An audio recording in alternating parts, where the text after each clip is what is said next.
Biblioteca de Bolso, uma conversa informal a três sobre a relação que estabelecemos com os livros. Uma ideia original de Inês Bernardo E José Mário Silva. Bem-vindos a mais um episódio de Biblioteca de Bolso. Esta semana o nosso convidado é Jorge Vaz Gomes. Atualmente realizador de cinema, Jorge é um ex-engenheiro que também se dedica à fotografia. Trabalhou para a televisão, nomeadamente no Canal Q, foi o coautor de Docs ao Lanche, com João Pacheco, e estreou recentemente uma média-metragem, O Quarteirão, inspirado nos livros do ciclo O Bairro, de Gonçalo M. Tavares, que poderão ver no dia 20 de abril, num ciclo de cinema contemporâneo, organizado por Gonçalo Tocha, na Associação Renovar a Moraria, em Lisboa. A nova curta-metragem do nosso convidado, intitulada Jean-Claude, estará também nesta edição do Festival de Cinema Indie Lisboa e será exibida no dia 30 de abril no Cinema São Jorge. No Instagram, Jorge Vaz Gomes tem-se dedicado a pequenas séries de fotografia narrativa e tem de sobra o que falta a tanta gente, isto é, ideias e vontade de as concretizar. Olá Jorge, muito obrigado por teres aceitado o nosso convite. Obrigado eu por me terem convidado. Olá, Jorge. O primeiro livro que trouxeste vai ser uma repetição, de certa forma, no programa, que coincide comigo ainda por cima, que é o 1984. Que é a primeira repetição. Não é a primeira repetição, não é? Ok. Não é a primeira repetição. À altura em que estamos a gravar, para ti é... Exato. Ou seja, em alguns dos episódios que vão estrear agora nas próximas semanas, há um livro que já passou. Mas posso-te assegurar que é a primeira vez que alguém repete um livro meu. Portanto, é um momento especial para mim. Muito bem. Eu vou ficar aqui no meu cantinho e vocês se entretenham, se falem à vontade. Muito bem. Sempre que for possível trazemos-te à conversas. Exato. Jorge, conta-me como é que tu chegaste ao 1984. Tinha um amigo meu da Guarda, que leu o livro muito cedo. Tinha um pai que tinha uma biblioteca muito boa e portanto, deu-lhe o livro para ler. Devia ele ter 16 ou 17 anos e ele já andava há uns meses a chatear-me que eu tinha que ler o livro porque era um livro incrível e ele tinha deixado de acreditar no comunismo por causa daquele livro. E eu, como assim? Deixaste de acreditar Tu acreditavas no comunismo? E então vou ler o livro. E de facto, quando se tem 17, 18 anos e se tem, como eu tinha na altura, uma certa preocupação com questões sociais e de justiça e de política, eu na altura ouvia muita música punk e hardcore e achava que o que acho hoje, que todos os governos são maus e todo o poder é mau, etc. E então o livro caiu muito bem, não é? O livro caiu Sim. muito bem porque de facto é uma espécie de... não é uma espécie, é uma distopia, é um aviso dos perigos das sociedades hipercontroladas, e não deixa de ser curioso que hoje conseguimos ler o 84 e achar que é tudo até um bocadinho soft, porque o que acontece hoje é que, ao invés do que acontecia no 1984, em que este Estado, este grande irmão, fazia tudo o que era possível para saber coisas sobre as pessoas hoje facilitam o trabalho, dão e fornecem informações de livre vontade a outras pessoas, aos Estados, através da internet, dos computadores, empresas privadas também, por exemplo, o Facebook. Sim, exatamente. A quantidade de informação que tu dás. Poucos anos depois de eu ter lido o livro, estreou um programa em Portugal que qualquer pessoa que tenha lido 1984 fica particularmente chocada, que é o Big Brother, não é? Porque de repente há um programa que diz assim: olha que giro, vamos brincar, vamos fazer aqui uma experiência de laboratório filmada em direto para toda a gente, que é um 1984 só com 7 ou 8 pessoas concentradas numa casa, não é? E anos mais tarde, quando vemos coisas como o Facebook, em que aquilo que os inquisidores deste livro se pelavam para arrancar às pessoas, as pessoas dão de forma livre. Foi muito importante na altura perceber uma data de perigos que as sociedades, quando fazem deriva não democrática, têm, e marcou-me muito por causa disso. E depois tem também uma data de histórias pessoais engraçadas ligadas ao livro. Lembro-me que fui buscar também à prateleira do meu pai, que tinha lido já há muitos anos, esta edição antiga que vocês estão aqui a ver, que os nossos espectadores não conseguem ver porque isto é rádio, que isto é podcast. Nem sequer são espectadores, são ouvintes. Ouvintes, exatamente, ouvintes. É o defeito que eu já trabalhei em televisão. Das edições Unibolso Duplo.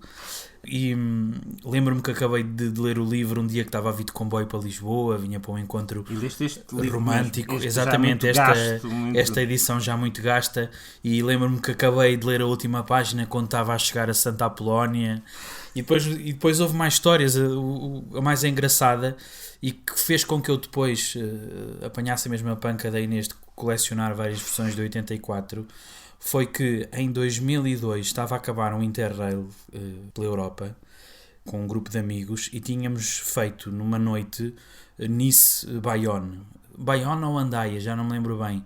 É aquela cidade no sul de França antes de se entrar em Espanha de comboio. E quando acordamos de manhã, quase a chegar à fronteira, a mochila que eu tinha aos meus pés, que tinha as coisas mais importantes comigo, passaporte, a minha primeira máquina fotográfica, um exemplar do Arte e Revolução do Wagner e um exemplar dos Vagabundos do Dharma do Jack Kerouac, tinha tudo desaparecido, porque fomos todos assaltados enquanto dormíamos e alguém levou uma mochila que estava assim ao meu lado. E tinha estado um francês sentado ao meu lado, que deve ter saído mais cedo, suponho que não fosse ele o assaltante, que deixou no lugar dele o 1984 em francês, das edições Folio. Das edições de bolso, e eu disse, agarrei com carinho o livro e com tristeza por ter perdido aquilo tudo, mas houve uma espécie de consolo em levar um 84 para casa. E um 84 é quase afetuoso. É afetuoso. É um diminutivo. Exatamente. O 84, tu também dizes. Eu quando viajo digo, eu tenho de ir comprar o 1984. Não posso sair deste sítio sem ir comprar um. Sim. Portanto, sim. E depois a partir daí as histórias já vêm ter comigo também, porque tenho muitos amigos que sabem que eu tenho esta panca. É mesmo uma coisa que têm em comum vocês. Pois é. E por acaso nunca comparámos. Se calhar têm para nunca troca. comparámos. Não temos para a troca. Não. Eu, por exemplo, tenho um amigo que vive em Berlim, que curiosamente é irmão do outro meu amigo que me recomendou 84, que tem amigos judeus, turcos, e que lhes costuma pedir sempre que eles vão às terras natais para trazerem 84. E então para além de um 84 em alemão, tenho um 84 em Yiddish. Isso é maravilhoso. Tenho um 84 em turco. E tenho uma edição muito engraçada que me foi trazida por uma amiga minha que é luso-australiana e que uma vez esteve na Índia e conseguiu uma edição da Penguin, mas que é policopiada. Mas policopiada com muita classe, que é a capa é fotocopiada a cores, plastificada, e é uma encadernação, portanto, falsa, não é? Mas é um facsimile de uma edição da Penguin de 2000 e tal. Não é? Isso eles fazem questão de... É um bootleg, exatamente. É um bootleg. Mas para a Índia, que só se vende na Índia. Sim. É maravilhoso. E pronto, o 84 tem colecionar 84 ou outro livro para esse efeito. Tem um efeito engraçado que é, ficamos com uma espécie de pedra de roseta em casa, não é? Se um dia perdêssemos todos os dicionários... É muito boa essa ideia. Constituías as línguas. Exatamente, com as edições todas que tenho em casa, que é português, espanhol, alemão, inglês, turco, Yiddish, dinamarquês, sei lá, agora não me lembro, mas podias reconstituir, não é? Pelo menos saberias como dizer 1984 e Grande Irmão em muitas línguas. E tens algum 1984 que consideres a tua pièce de résistance ou algum que tu queiras mesmo comprar? Porque eu tenho um que é a edição em mandarim. Sim. Portanto, eu acho é isso e uma edição da Coreia do Norte. Não tens, gostavas de ter. Não tenho, mas gostava de ter. Pois. Assim como, por exemplo, eu soube que o 1984 foi agora publicado em Cuba pela primeira vez Aí. Ok. A edição cubana. Também gostava de ter 1984, não é? Também gostava de ter isso. Sim. Mas não há nenhum assim que tu... Não, acho que não. Tenho muito carinho por esta edição, que foi a que eu li inicialmente, que é do meu pai, que já está assim com este ar gasto, porque depois cada livro tem uma história ou tem uma particularidade, e isso também lhes dá muito valor. Gosto muito, por exemplo, de comprar sempre que sai uma edição nova da Penguin ou da Antígona. Tenho as edições todas da Antígona, por exemplo, aquela que tem assim aquela capa esverdeada. Foi o que eu li. Foi o que tu leste. Foi o que eu li. Já tive que comprar uma segunda ou uma terceira, porque eu os primeiros anos emprestava imenso o livro e ficava várias vezes sem ele. Mas depois, como não era capaz de ficar sem aquela edição que eu gostava tanto, voltava a comprar. Eu tenho esse problema com esse exemplar, porque eu ofereci o meu exemplar. Eu gostava tanto e queria tanto que aquela pessoa lesse o 1984. Pois foi como aconteceu. Que eu ofereci. E até hoje é como as tatuagens com os nomes das pessoas com quem namoras, não é? Não fazes. É uma coisa que tu aprendes muito cedo na vida. Claro. E não ofereces livros que realmente que são importantes a pessoas que se calhar... Pensa assim, é uma dádiva. Pode ser que essa pessoa também, para ela, tenha sido importante o livro. E nesse sentido, partilhaste uma coisa que era muito importante. Ou se calhar não. Ou se calhar não. Está lá numa estante e ninguém leu. Ou está a servir de calça uma mesa. Sim. Eu iria mais por essa... Sim. Por essa opção. Eu agora há pouco tempo que estive a reorganizar a minha biblioteca em casa, descobri que aqueles livros que eu gostei mais no início da faculdade desapareceram todos. Porque eu devia fazer isso. Por exemplo, eu adorava o Stig Dagerman. E então os Jogos da Noite, o Vestido Vermelho, que eram livros que eu achava aquilo extraordinário. Desapareceram todos, devo ter emprestado. Lê aqui isto, que isto é incrível. Nunca mais. As pessoas devem ter desaparecido da minha vida, levaram os livros. Pronto. Vamos passar a um segundo livro que não desapareceu, está aqui. É o Doutor Paz Avento, do Henrique Vila-Matas, que é um escritor que nós também partilhamos como admiradores. E que é um escritor de escritores, é um escritor que vive dentro do universo da literatura. E imagino que não seja o único livro de que tu gostas muito do Vila-Matas, mas este em particular, eu acho que suspeito porque mas já lá vamos, mas diz-me tu primeiro porque é que foi importante, ou em que altura é que foi importante na tua vida? O Vila-Matas, quando eu li o Doutor Passavento, já há muitos anos que eu era maluco pelo Vila-Matas. Eu já cheguei inclusive a contar esta história ao próprio Vila-Matas, porque a última vez que o Vila-Matas esteve na Feira do Livro, no pavilhão da Porto Editora, eu estava sentado no sítio onde eu achava que ele ia estar já há meia hora à espera que ele chegasse. Como aqueles fãs assim e quando ele chegou e se sentou, e havia mais pessoas à espera, só que estavam assim meio espalhadas e um bocado envergonhadas. Ele mal chegou e eu... Tu não está com vergonha. Já está. Buenas tardes. Em Portugal Jorge, grande fã, como está? E então tinha assim 2 ou 3 histórias preparadas para lhe contar, assim como os fãs malucos. E uma delas tem a ver com a forma como eu o conheci. Muito rapidamente, foi o quê? O primeiro ano de faculdade, eu estava no Monte da Caparica, na Nova de Ciências, e vinha muitas vezes a Lisboa, e uma das coisas que tinha que fazer era ir ao King ver filmes. Que era o tipo de coisa que eu na Guarda nem sonhava, não é? Um cinema daqueles com um cinema alternativo, independente, e com uma livraria inacreditável na Cave, que na altura ainda era da Assíria Alvim. Eu achava aquelas capas lindíssimas, ainda não tinha lido quase nada da Assíria Alvim, mas achava as capas lindíssimas. E às tantas dou com um livro assim, com um azul violeta muito bonito, a dizer assim, suicídios exemplares, e eu, isto é mesmo. Eu acho que nesse dia fui ver Os Mutantes da Teresa Vila Verde. Portanto, estamos em 1999. E há um certo raccord. Exatamente. Havia aquela cena em que havia ali um murro num vidro, não é? Fica toda, sim. Portanto, havia um gosto naquela altura para esta... Era a altura do Trainspotting e do, não é? Havia ali assim... Ele ouvia punk por aí na Guarda, portanto...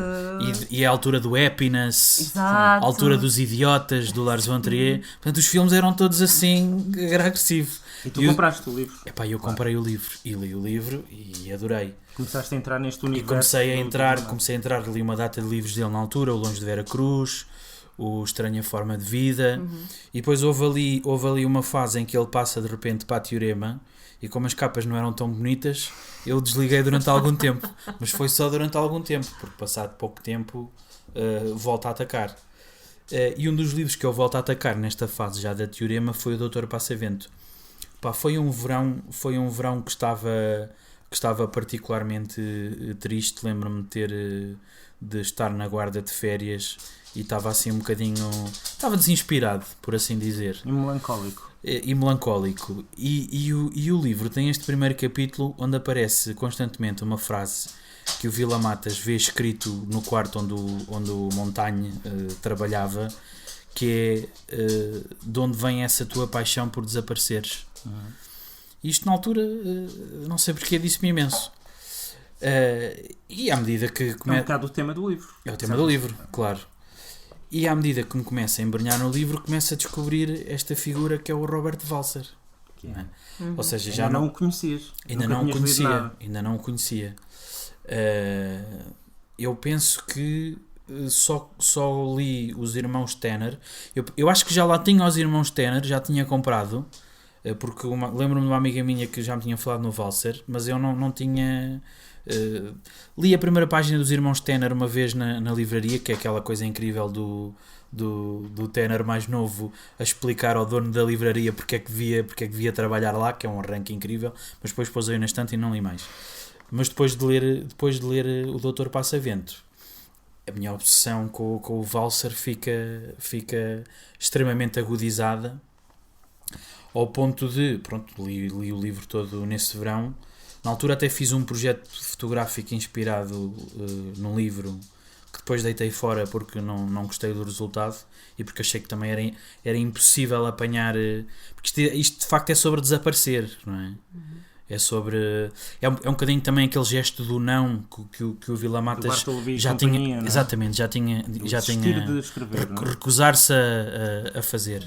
Tendo todas as condições intelectuais para o fazer, recusar-se a fazer. E o Doutor Passavento também é isto, não é? É o recusar-se a ser. É o do Vila Matas, de repente, entra na pele do Walser e recusa-se a ser, recusa-se a fazer. E a melhor forma de fazer isso é seguir os passos dele.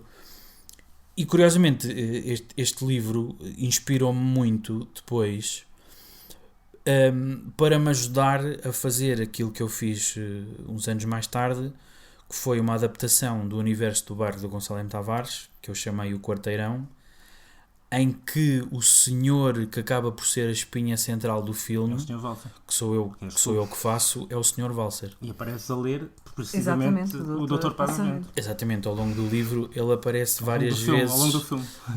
Exatamente, ao longo do filme. Aliás, ele tenta ler em vários sítios, não consegue, acaba a ler no corredor. Sim, não é?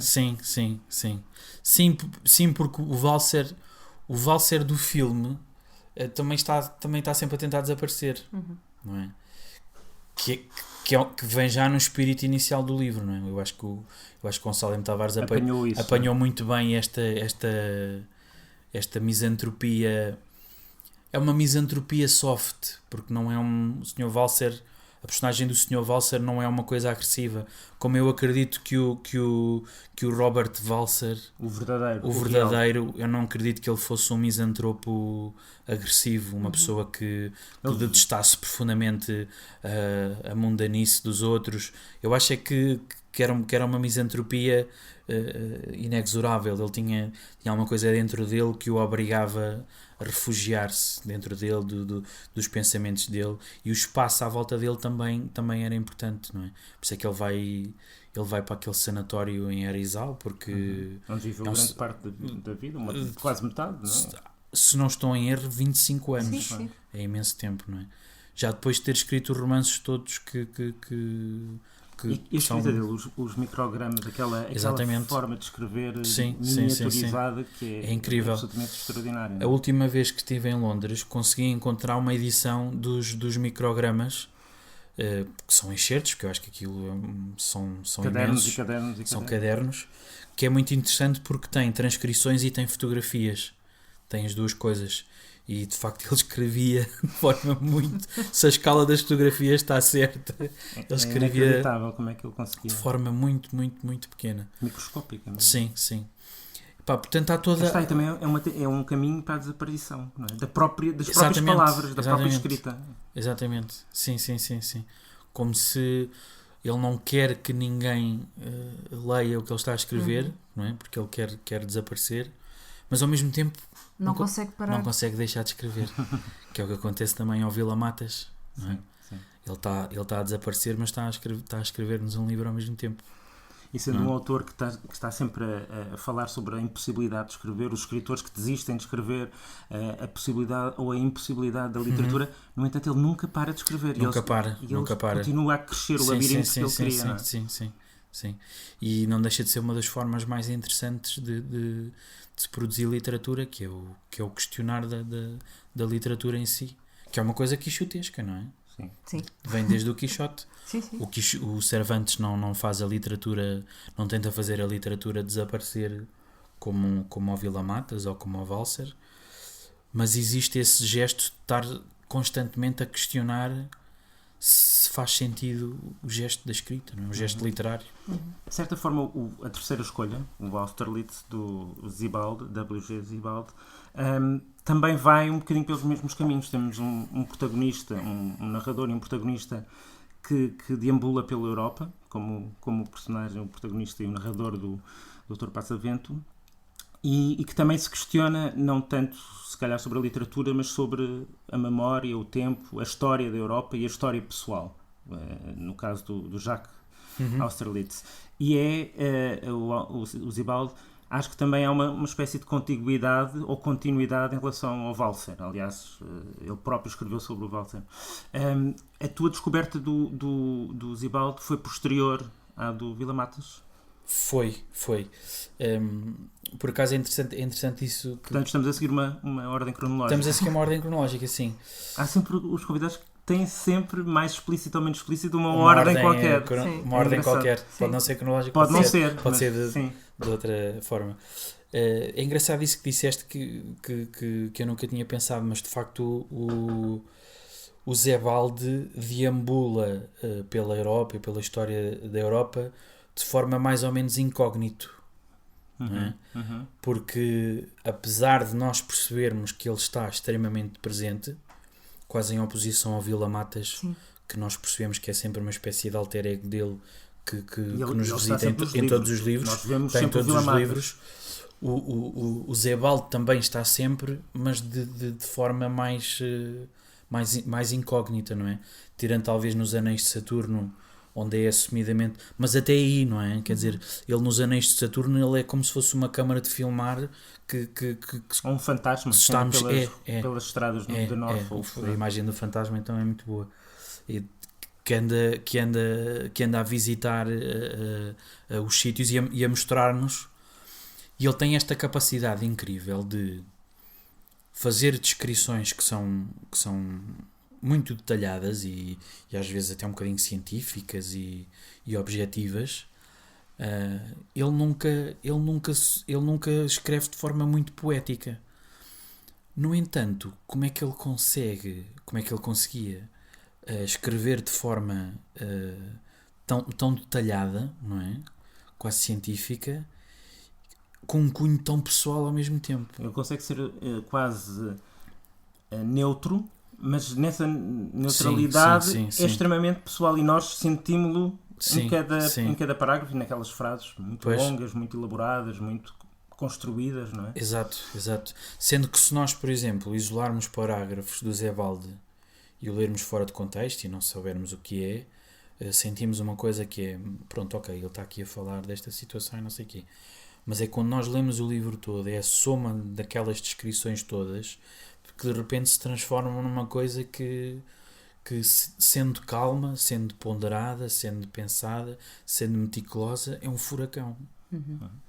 E é estes dois lados, que é como é que ele consegue, por cima desta aparente calma, de repente mexer connosco. E o Austerlitz tem esta particularidade. Eu já tive esta conversa com várias pessoas que gostam muito do Zebalde, e toda a gente diz que o primeiro Zebalde que tu lês é aquele que fica como favorito. A referência, não é? E de facto, no meu caso, foi o Austerlitz, foi o primeiro que eu li. É curioso que um professor meu do ARC, que me recomendou o Zebalde, disse: olha, vocês têm que ler Os Anéis de Saturno, porque até do ponto de vista do processo fotográfico é um livro muito importante, interessante, etc. Mas quando ele falou disso, não havia em nenhum momento em Portugal à venda em livrarias Os Anéis de Saturno, porque já estava esgotada a edição da Teorema e ainda não estava a ser publicada, ainda não estava publicada. Eu até andava a mandar mails para a Quetzal a perguntar quando é que publica? Este groupie. Quando é que, sim. E até que chegou a feira do livro e finalmente consigo comprar. Aliás, dizer, eu limpei a estante. Se vivo e viesse a Lisboa, tu também estavas lá meia hora antes à espera. Estava. E empurravas as outras pessoas para seres o primeiro a falar com ele. Sim. Com muito medo, porque tenho a certeza que ele seria um tipo ainda mais tímido que o Vila Matas e não ia achar muita piada. Mas apesar dessa tua avidez para Os Anéis de Saturno, o Austerlitz foi o primeiro que leste do Zebalde, e é um livro que se revelou bastante importante para ti e para o teu trabalho.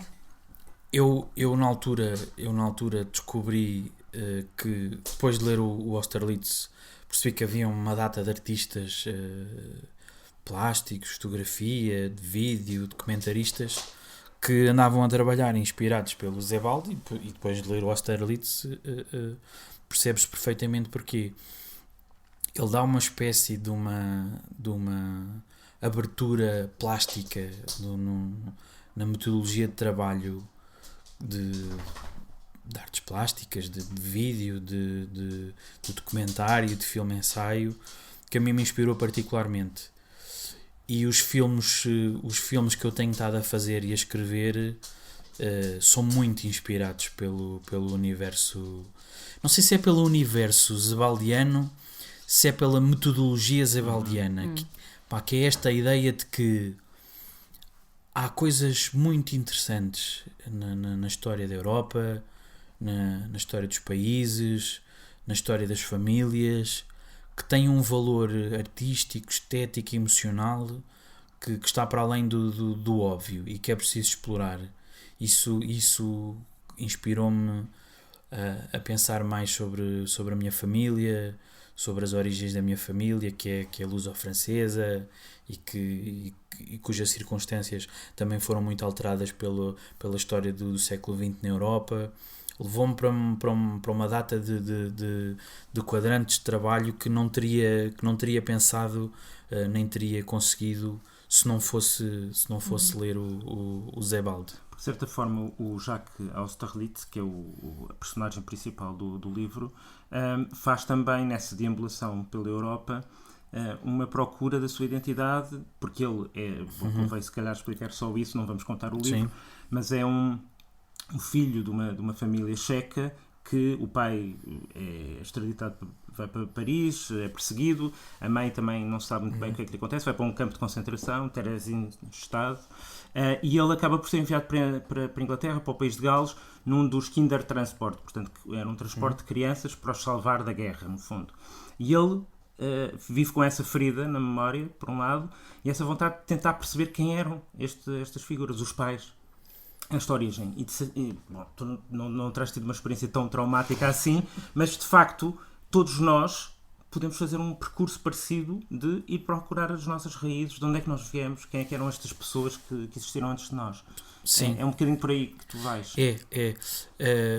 Eu diria até que o livro mais eloquente que eu me apercebi depois para aquilo que eu queria fazer, para o tipo de trabalho que me estava a inspirar, até Os Imigrantes, que é um livro de 4 contos, porque, por exemplo, no caso do Austerlitz, tu no final do livro percebes que o Jacques Austerlitz de facto é uma pessoa muito, muito marcada pelo que aconteceu, e a história dele é extremamente forte, e a forma como ele escreve o livro sem tu te aperceberes minimamente do que vai acontecer, lá está, ele é super, mãe, não é? sim, ele é super inovador na forma literária dele, Mas depois tem aqui este mecanismo extremamente clássico, né? Que tu no fim tiras-te o tapete, é quase um policial, não é? Sim. Os imigrantes inspiram-me mais no sentido em que os protagonistas dos imigrantes são afetados pelos acontecimentos históricos e pela memória da Europa de forma mais periférica, que é o que eu sinto também. Mas é igualmente interessante e é igualmente importante e de facto há um gesto no resgate destas histórias e desta memória que é não só importante do ponto de vista artístico e estético, como da própria vida, como de conhecermos o nosso passado para melhorar o nosso presente e o nosso futuro. E é neste sentido mais periférico, não é? Que eu gosto de estudar e de pensar esta coisa as aldeias ou as vilas que o sismo só teve 4.5, não é? Houve aldeias e vilas que tiveram 10, não é? Que ficaram completamente destruídas. Mas também há histórias no outro. Mas também há histórias onde o sismo é periférico. Que esta influência do Zibaldi é pontual ou pode permanecer no resto da tua obra? Não sabes? Pois não sei, mas que neste momento está muito forte. Tenho duas longas metragens que uma é mais um filme ensaio, outra é mais um documentário que estou a trabalhar, e vou agora também estrear uma curta-metragem feita a partir de placas fotográficas, que é uma história à qual o Modiano, que eu neste momento ligo também muito ao Zebalde, também ajudou um bocadinho, e que vai estrear agora no Indie Lisboa 2016. Pronto, ficam avisados. Pronto. E vamos ficar também à espera desses outros projetos que já estão em curso. Muito bem. Exato. E até lá, quem nos ouve pode ir ler o 1984 de George Orwell, que está disponível em português, não me vou cansar de o repetir, numa edição da Antígona. O Jorge tem várias, eu neste momento só tenho uma, portanto se alguém quiser fazer o obséquio de me mandar a da capa verde eu agradeço, mas está disponível a 16€. O Doutor Passavento, Henrique Vilas Matas, editado pela Teorema, a 25,50€, e Austerlitz, de W.G. Sebald, editado pela Quetzal desta vez, e disponível a cerca de 16€. O Biblioteca de Bolso está disponível todas as semanas, todas as segundas-feiras, através do iTunes, do SoundCloud e por subscrição RSS. Não se esqueçam de classificar e de criticar os programas, seguir-nos nas redes sociais, na nossa página de Facebook, em facebook.com/Biblioteca de Bolso, e até à próxima semana com um novo convidado. Até à próxima semana, não sei se com a povo ou não, hoje ela esteve por aqui, certamente Pois foi. Obrigado, Jorge. Obrigado.